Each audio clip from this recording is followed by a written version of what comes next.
प्राचीन समय की बात है दोस्तों। एक गांव में एक गरीब किसान रहा करता था। उसके पास रहने के लिए एक छोटी सी झोंपड़ी, एक खेत और एक बैल था। किसान ने बहुत मेहनत करके पैसा इकट्ठा किया और सोचा मैं एक बैल और ख़रीद लेता हूँ, जिससे कि मेरी खेती अच्छी हो सके। तो किसान एक दिन हाट में जाता है और एक बैल खरीद कर लाता है।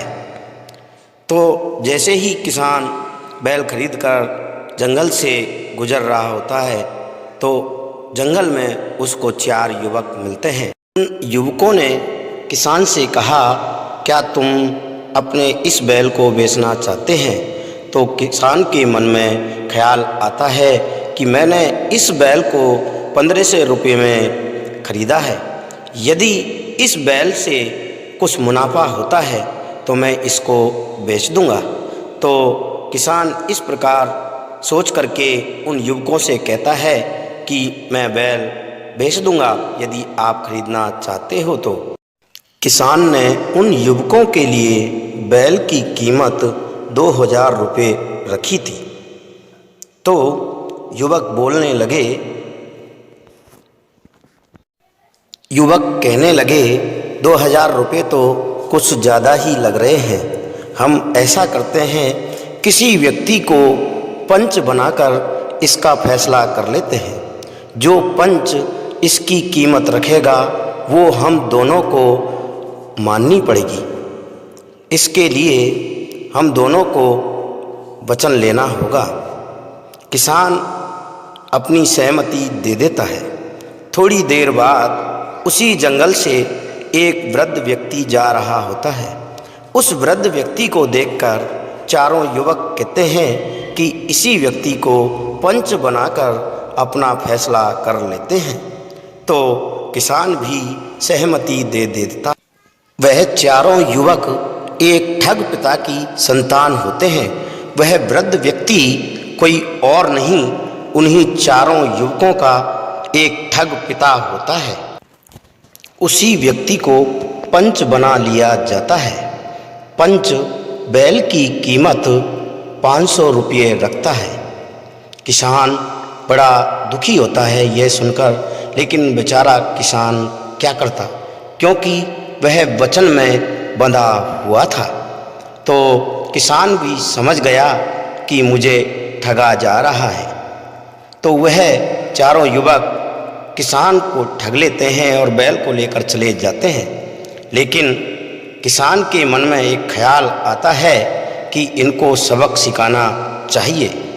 दूसरे दिन किसान एक सुंदर स्त्री का वेश बनाकर उसी जंगल में उसी जगह पहुंच जाता है और चारों युवकों से मिलता है।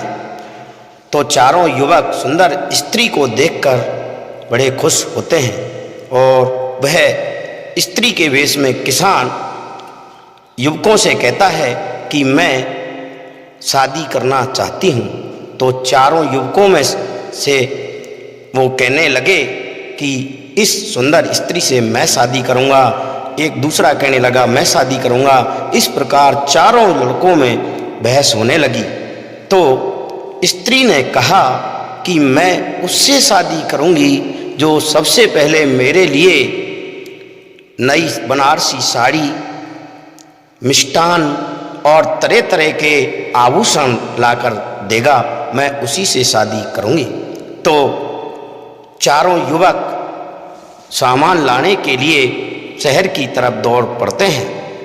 तो सुंदर स्त्री के वेश में किसान उस वृद्ध पिता को ढूंढता है जो पंच बना था।